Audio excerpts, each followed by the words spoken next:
Welcome, everyone, to Ladder Daily Digest. We honor creators, and a lot of times it's podcasters and TikTokers. And today we have a historian, an author, and we have with us Cheryl Bruno. Welcome, Cheryl, to the show. Thank you. It's so great to be here. Yeah. Why don't you go ahead and give us a real quick background for anyone in our audience that might not be familiar with you and your previous work, and just give us a quick rundown. Well, I guess I'd say I'm best known for my book that I did with Joe Swick and Nick Latursky called Method Infinite. That came out in 2022, and I think a lot of people have read that, and it's talking about Freemasonry and Mormonism. And so I've been really excited about the success that book has had. I think, have you been on both Mormon Stories and also on Mormonism Live to talk about the book, right? Or is it I haven't been on Mormon Stories. I've never been on Mormon Stories, but okay. I have a long history with Mormonism Live for sure. Yeah, Mormonism Live, and I've also talked with lots of people about with Dan Vogel on different places. Carrie Schertz had us on his show where we the Backyard Professor. Yeah, Backyard Professor. We talked with Dan Vogel quite a bit, and that was fun, the back and forth that we had about Freemasonry and Mormonism and Dan's new book and our book. So how did you get into writing about these subjects?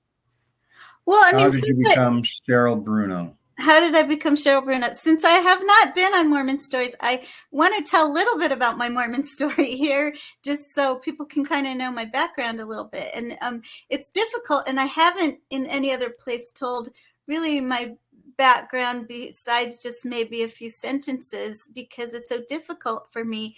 And I have recently been online dating for the first time. And I've always told people in the past, don't go online dating, because you should just meet somebody by going out hiking, or, joining a hiking group, or going to poetry readings, or going to history conferences, or things like that. And that's how I've always wanted to meet people before. However, after COVID, I haven't wanted to go anywhere. So I decided I would do this online dating. And I discovered this about myself. It's really hard to tell about yourself just in 5 minutes, isn't it? Especially when you reach my age, which is 64. And and especially if it's not a Mormon audience. Now, this is a Mormon audience, so I can say things like I joined the church at 19, and then I went on a mission right away a year later. And then I came back and went to BYU for my graduate work. And then I married in the temple and had 8 kids and taught seminary. And that's all I have to say. And a million things will come into your mind, and you will know exactly where I was, right? I can't say that to a non-Mormon, but but when I say that to a Mormon, they know what my background was. But that's when it starts getting a little different, because when you start becoming a nuanced Mormon, then there's so many reasons why. And for me, just real quickly, mine started with blogging, and that was back so many years ago, 2006 or 5 or something like that. So they called it the bloggernacle back then? Yes, when their blogs were really big and we didn't have podcasts at all. So everybody did blogging. And I remember how I got into blogging was there was a women's conference where Julie Beck gave a talk about how the priesthood is completely available to both men and women in this exact same way. And I was so infuriated by that talk that I went online thinking, surely there has to be someone talking about this out there in the internet world, because I needed to talk about it. And I discovered that, yes, there were people talking about these kinds of things, and they were on blogs. So that wasn't your experience, that you had equal access to priesthood authority? Absolutely not. But she was saying things like, both men and women can be baptized. both, females and males can partake of the sacrament. And, I feel like it's like Saudi Arabia and saying like where women are forbidden from driving, but they still have access to transportation. And it really, if you were to make that argument, I think it's the same argument. You're really ignoring the amount of control that ends up having over a woman's life, when it's like, oh, she could do all these things, she just needs a man to do it. She can totally shop, she just needs her son, if he's old enough, or her Take her husband, to or the her uncle, store. or her brother, or her dad. She just needs someone to take her, but she could totally shop just like you and me. It's like, no, that's not the same. It's Both not the women same. and men can worship men in Mormonism. Yeah. I love it. No, that's, somebody said that in the comments. They were like, when I was talking about that, the women answer to men just all across the board. He was like, but so do the men. So I was like, so you think that's equality? And he was like, well, yeah. And I was just You like, hear that all the I'm time. done.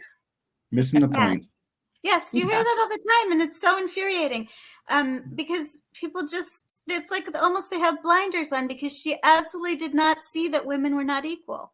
She absolutely did not see it. And she was being very sincere and honest about it.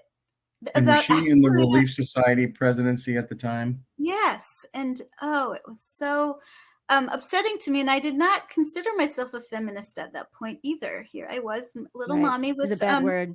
my 8 children and my homeschool, and and I was very active in the church, but I was just like, no, you can't say that. How can you say that? So getting on the Blogger Knuckle was really fun for me, and I did eventually have my own blog, which was called Hying to Kolob.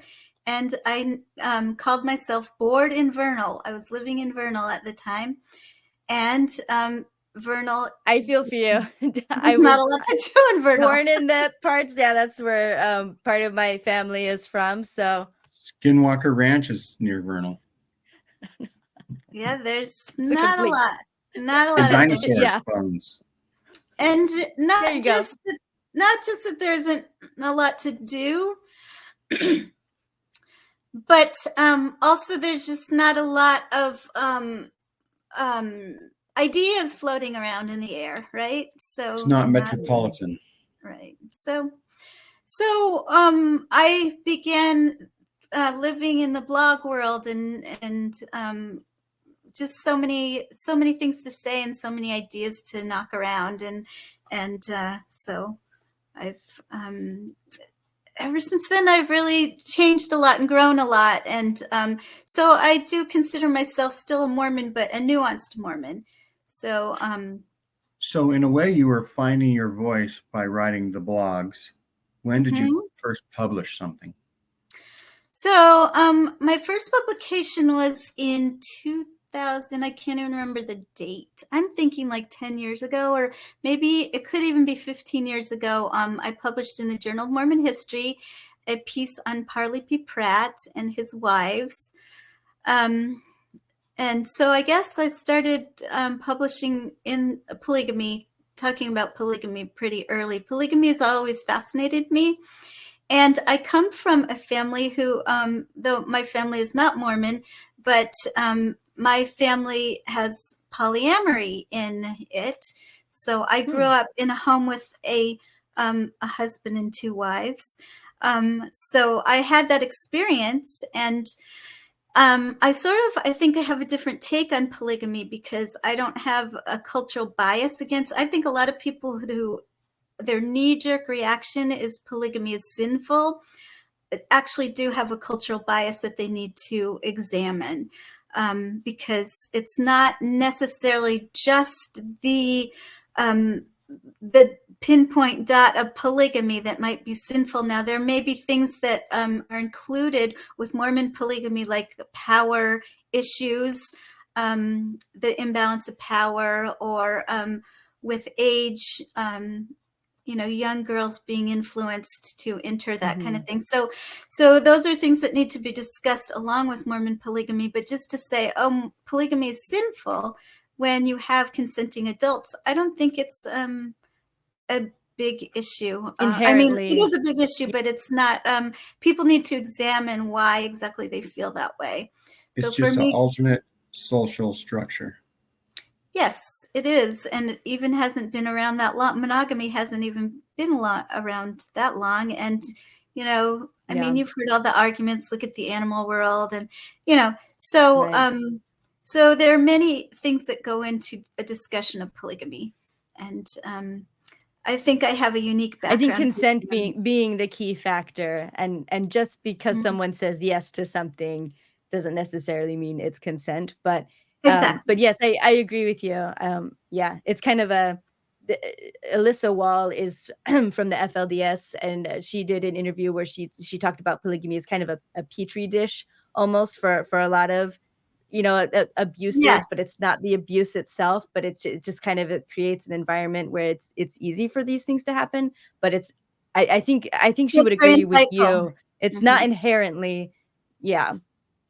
Right. So, I mean, can there be polygamy or polyamory without abuse? You know, I would say yes, because I grew up in a family where it did happen. So, that's fascinating. Yeah. So I think I have that perspective to bring to polygamy, and I don't hate Joseph Smith for introducing polygamy. And in fact, I wrote a blog post one time called "Why I Would Totally Have Slept with Joseph Smith."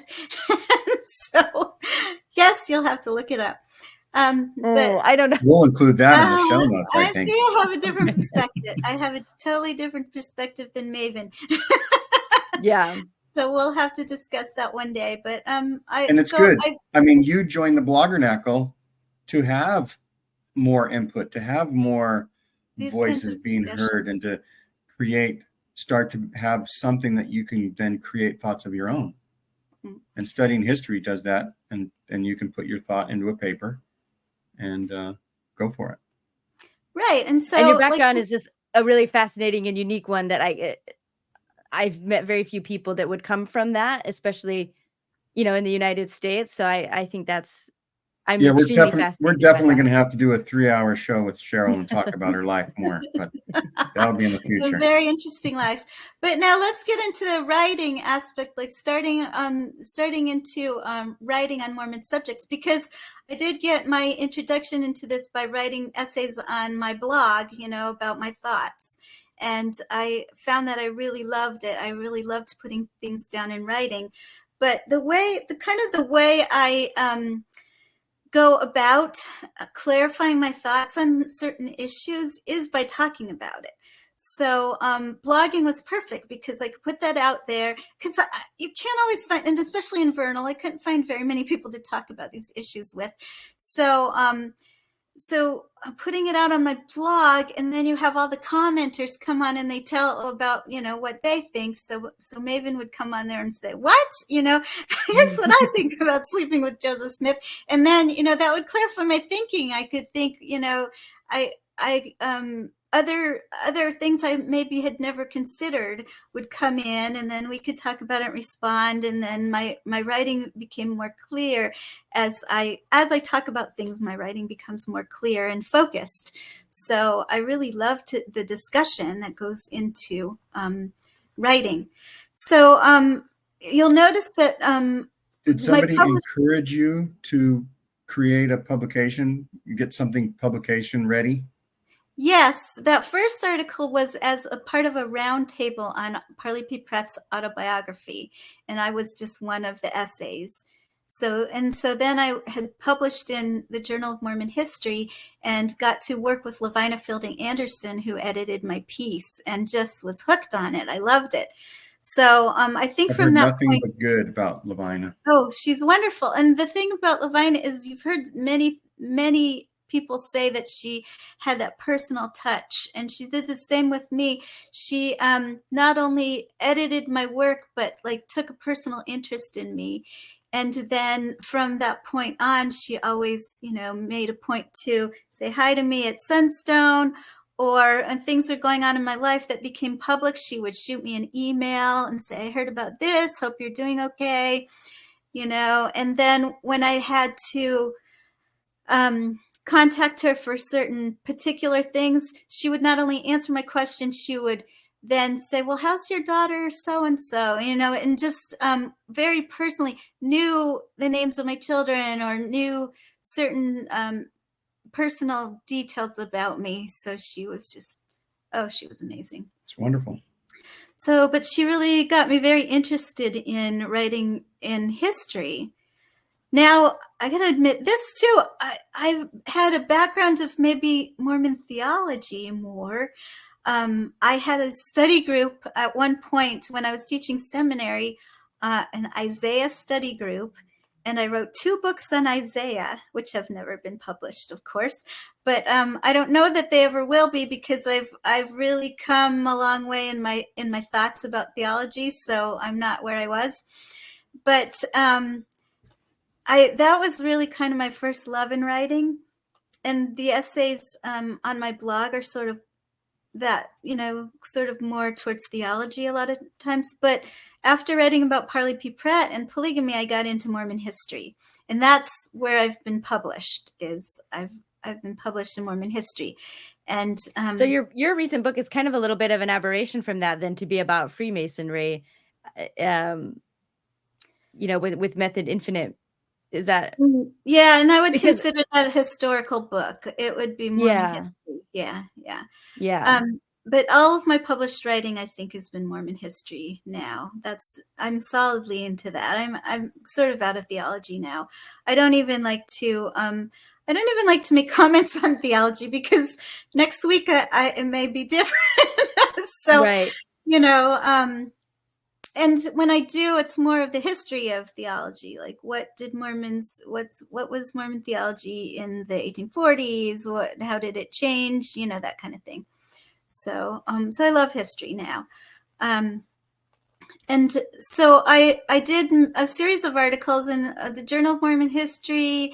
I did John Whitmer Historical Society publications, and I did talks at Sunstone, at many of the different conferences, Mormon History Association, etc. And then my book, since a lot of people have asked, what was it like working with, in a collaboration with different authors? There it is, Method Infinite. You see, it's me and Joe Steve Swick III and Nicholas S. Latursky. So what's it like writing a book with other people? For me, it's great, because remember I told you that's my style, so I would come across a historical document, and then I'd say, well, what do you think about this? Here's what I think, what do you think? And collaboration. Yes. And so the collaboration is what really turns me on, gets me excited, and refines my writing process. So I love the collaboration. Whose idea was it? So this book was started by Nick Latursky back now it's been 25 years ago. He started doing research for this book, and he went all around. Back then, there wasn't a lot of stuff online. So he went to and he is a Freemasonry, as was Joe Swick, a Freemason. So he went around to many lodges and was able to look at their records, because they were kind of open to him, being a Freemason himself, and went to historical societies and went looking in newspapers, etc., and just had a huge collection. But he hadn't done much writing yet. And he decided to, at that point, go a different direction in his relationship with the Mormon Church. So he was less interested in finishing the book, and handed it off, all of his materials, his books, all of his records, to Joe Swick, who was also a Freemason, a good friend of his. And so Joe was going to be doing the writing the book. And when I came in, I was going to just be, at first I was asked to organize all this mass of material, because it was very unorganized in different like files. Be an editor. So as I started looking through the material, I was like, oh no, we got to write this quick. We got to write this up. Let's write this up. Let's talk about it. And we had a little Facebook group of also Masons. Patrick McCleary was one, and we had several different Masons on there. They're all going to be like in the foreword. Oh yes, they are. They're definitely in there. So we would discuss these things that we were writing about. So I don't know that I ever organized the material. I did not. I just started writing. So I was mainly the impetus behind getting it. I don't know that it ever would have been written if it wasn't for me, because there were always new things to find and new things to discuss, and but I really wanted to get it down on paper. And shortly after I really started writing seriously, Joe had a stroke, and then now he is in a skilled nursing community and is no longer able to give us the benefit of his amazing wisdom on that. So you were actually the one that saw blocks and mortar in front of you, and you actually put the blocks and mortar together to build the Freemasonry book. Right. And so, I mean, none of it could have been done without those other two. And they really, their ideas are all through the book. And Nick did some writing as well, preliminary writing, which was included in the book. So I don't want to say that, it was all mine. It was a definite collaboration, but for me, it was so thrilling to be able to be a part of it, because I love Mormon esotericism. And Freemasonry fits right in there, and it's just kind of in my wheelhouse. I love the symbolism of Freemasonry. I love to see how it was included in building Mormonism from day one. And that's what the book is all about. Many people think of Freemasonry as being just what happened in Nauvoo, but all throughout the Book of Mormon. Yeah. From the very beginning, we have Freemasonry, and we really delve into that in the book. That's awesome. And what was it like to have it published and see your name on the title?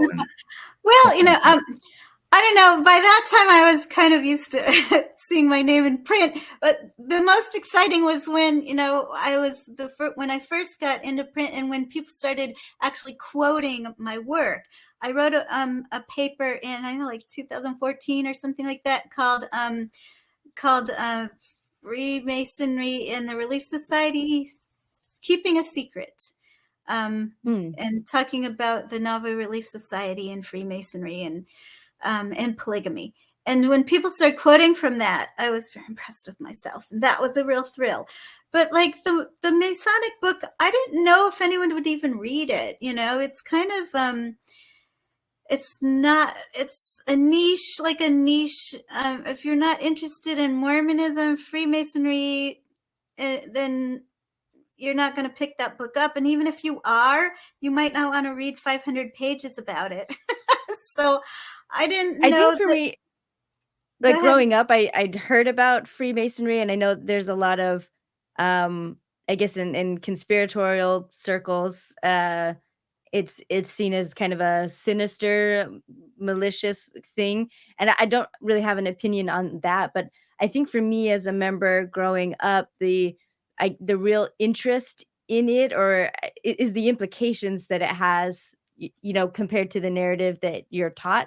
And really that's kind of where my interest really starts and stops, is in how it really, I guess, reframed the whole foundational story, and even like the temple covenants that I made, that I thought were one thing, and then the stuff we learn about Masonry really kind of shows it to be something else.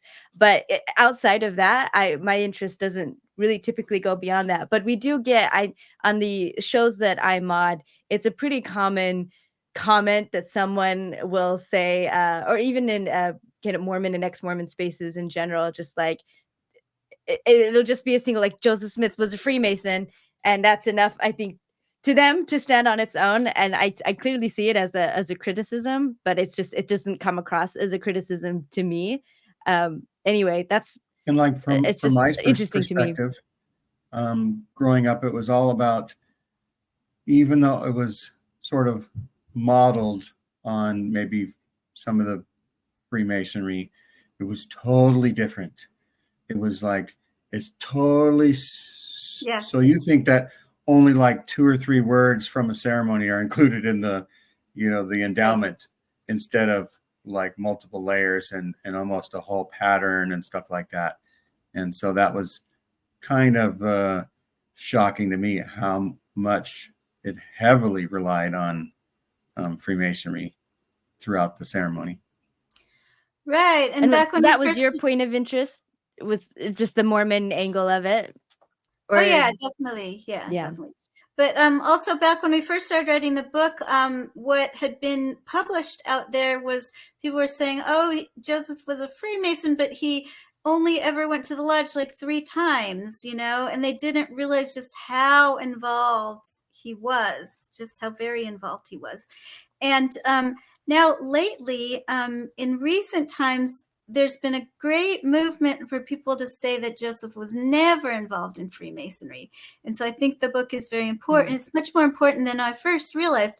And like I said, I just thought, I'm writing this book because I love it and I have to, it's coming out of me. I really just, the book was written because of my love for the subject.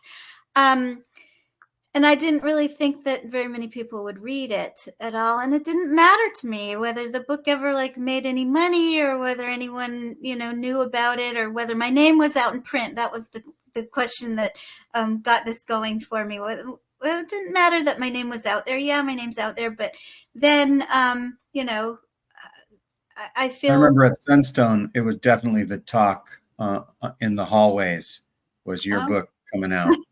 So that was exciting that I was there to hear everybody talk about it. Yeah. And how did you come up with the title? Who came up with the title? Oh, that was Nick.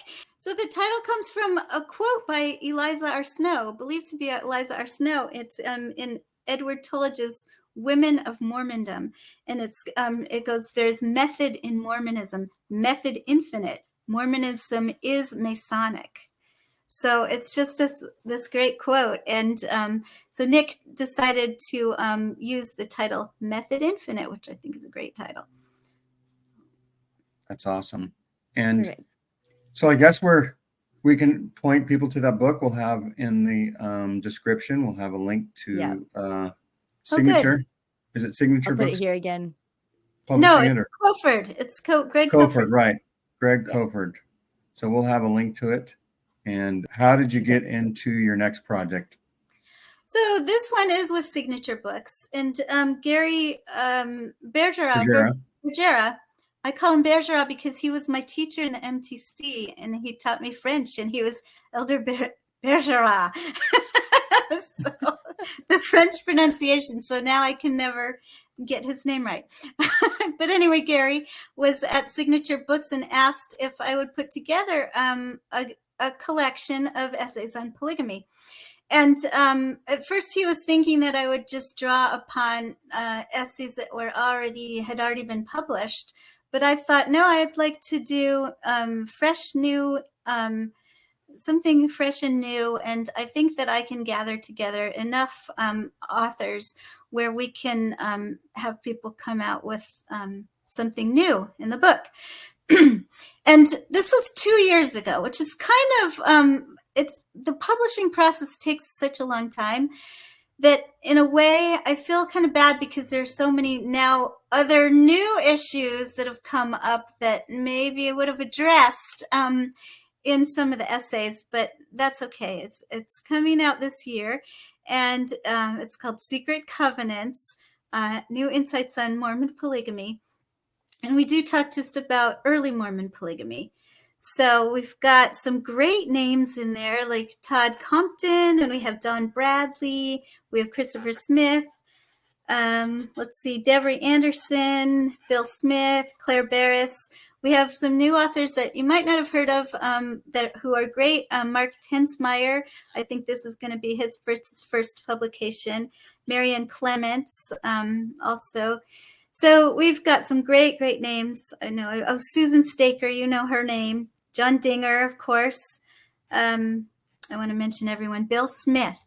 So this collection, I think, is wonderful because the authors are all come from scholarly background. And so it's not many of the things that have been written about polygamy maybe come from a I don't know, like hobbyists. I'm sorry? Hobbyists or amateur historians, maybe we'll say that, untrained. Right. Or just it comes out of their feelings, like Carolyn Pearson's book, comes out of her, and it's lovely. Her book is wonderful. And I don't want to, put these down in any way. But I wanted to include the scholarly aspect because that's where my background is.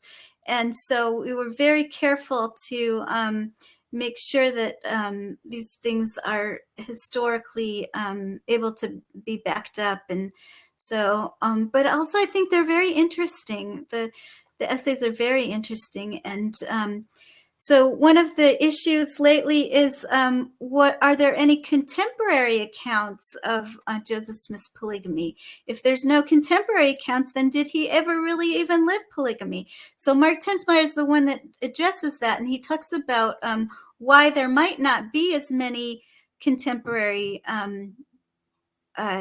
accounts, because it was secret, right? It was being kept a secret, and so you wouldn't expect it to be in a public newspaper, or somebody might not, they might in their journal just allude to it but not necessarily come out with it. And so we do have to take our later accounts very seriously, and so that's a very interesting essay in the book. And we would say now it was held sacred, not secret. Sacred, yes. It was sacred, not secret. Right. And it was, to them, it was a very sacred topic, so they didn't want to talk about it. And also in Victorian America, you didn't talk about sex, so you're not going to say, I had sex with Joseph Smith. They're just not going to say that, whether it was a secret or not. So, and they did. If I recall wonderful from euphemisms. Yeah, Yes. I'm Like thinking doing the of, deed. yes, the Temple Lot case where they're asking these women but trying not to ask indecently, and the women are answering, it's, that could be a topic for another day, I think, but that's what's coming to mind. What's, I was wife, like, in very deed, like, Yes, that's about exactly. like as close as we can get. I think maybe carnally, like, I think that was a word. I think that was probably the most I guess the most forward way to ask it or answer, but yeah. So this book has been so exciting to put together, and the authors are just wonderful. And again, it's been a collaboration. It's been so much fun to put together. And was it your idea to pull all these people together for this? Yes, I was did you given collect once Gary asked me to just do a collection, then I was completely in charge of who I would find, what kinds of essays I would choose, to just give me complete editorship over. So I brought these authors together, and it kind of, some of them I gave a little guidance on what I wanted them to write about. And then others already had their interests.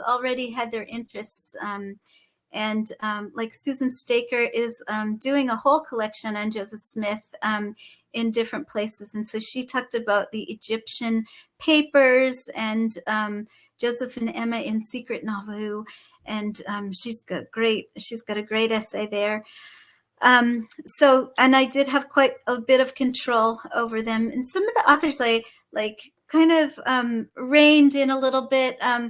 One author in particular wanted to write me 200 pages. And I was like, no, it has to be 50 pages. It cannot be any longer than 50 pages.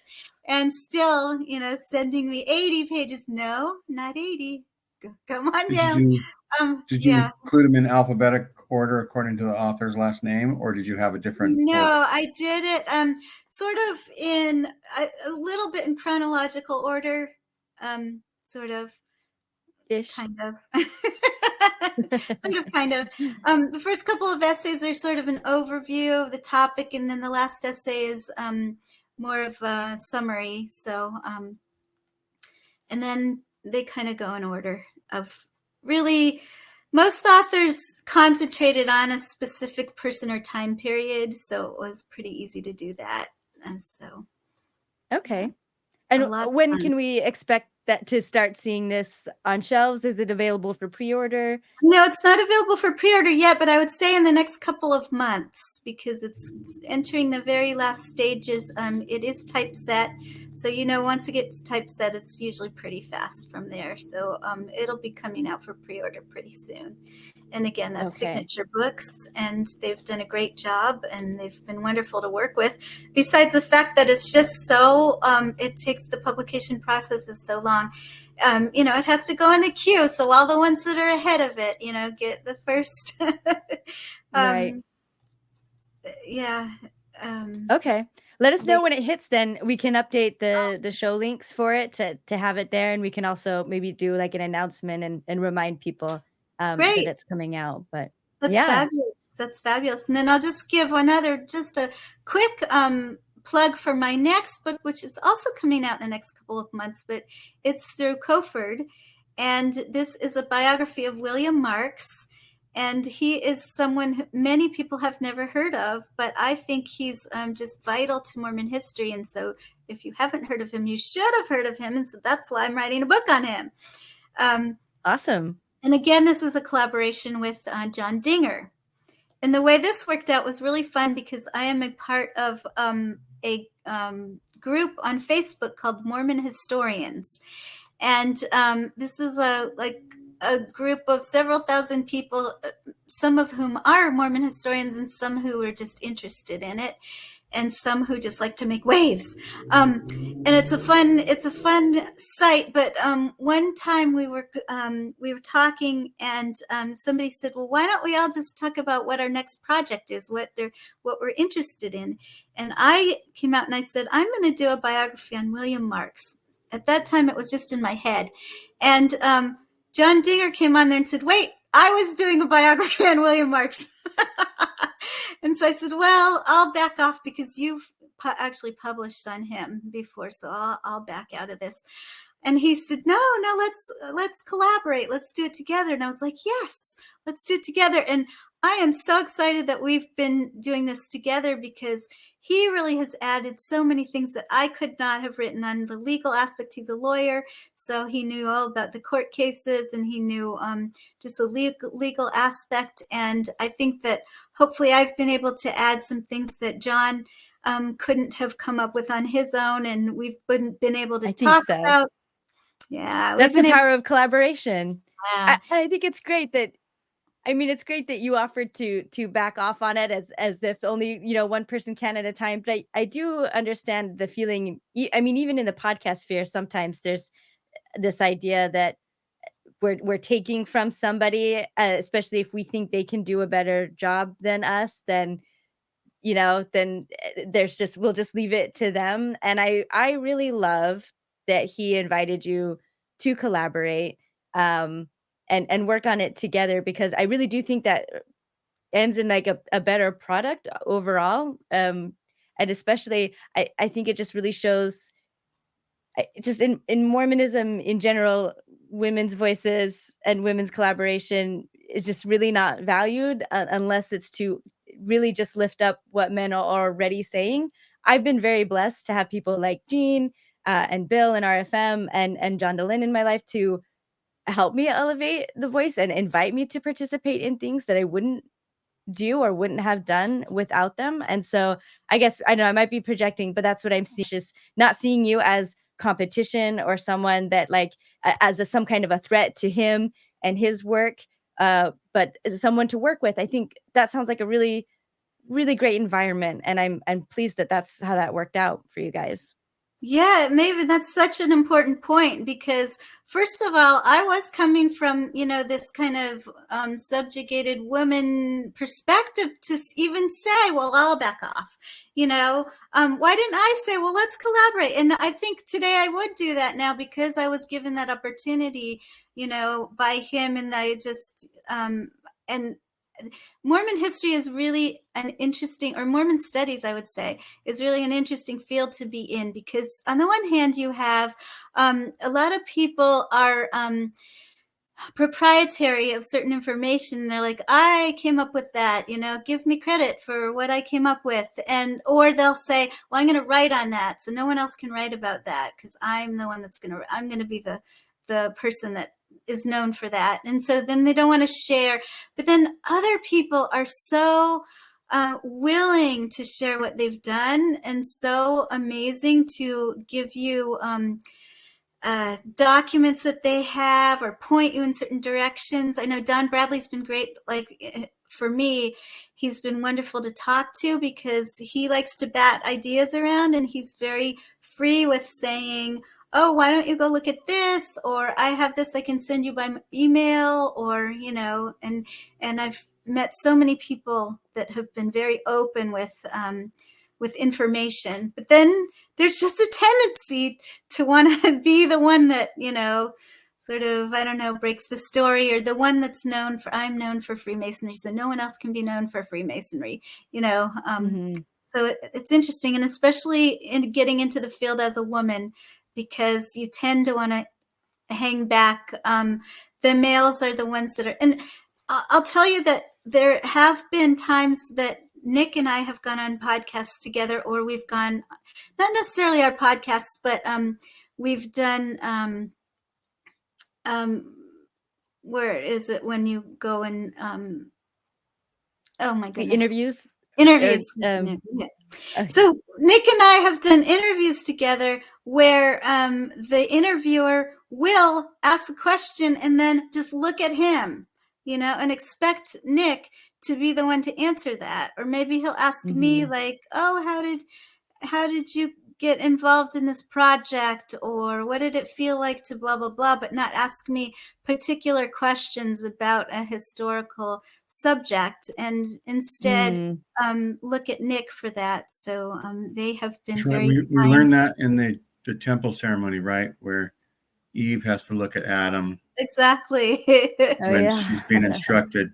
Right. So I don't know. It's a good old boys club in a way, but I mean, and even Nick, presents as non-binary, right? So I am very bad about saying they, but I need to get better at it. But still, there's still that feeling of not looking at the woman as much, or looking at her for the more feeling, the more feminine aspects of a subject, rather than the and another I have to knock somebody else. The backyard professor was going to have me on with Nick to discuss what Dan Vogel had said. And so his advertisement of our conversation, he had a picture of himself and he had a picture of Nick, and then he went back to find a picture of me, and he found a picture from 2013, and I'm like, a Facebook picture when I'm very sexy pose. Oh yeah. And here I am going to be on this historical conversation, and I look like I don't know, go to the beach or something.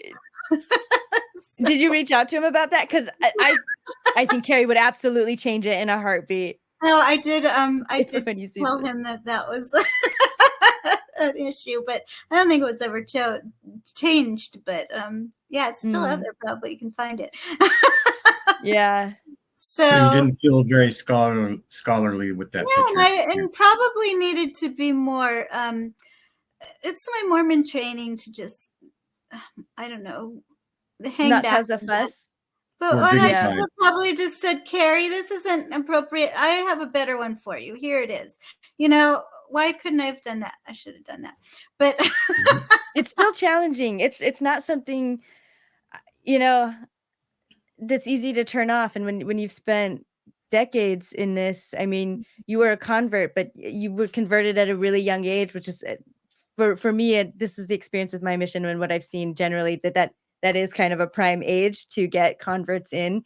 But yeah, it's just not something that's so easy to turn off. And I think we, especially in news scenarios, or where we're maybe more vulnerable, I kind of felt this at Thrive for something that happened, where it's just like, you just kind of tend to retreat back into this, like, yeah, everything's okay. Don't worry, kind of a thing. But yeah, it's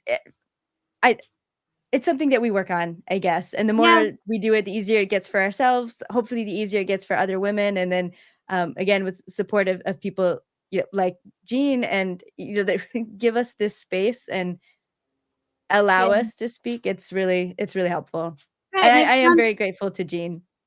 I've found that recently, I feel that men have been very cognizant of this and very good about including women and not and seeing us as an important voice. So I think that things have definitely changed, and it's for the better. Yeah, I think while I grew up as a mama's boy, it wasn't until like maybe 10 or 15 years ago that I really felt more concerned about, women's rights and issues like that. So Yeah. anyway, Yeah.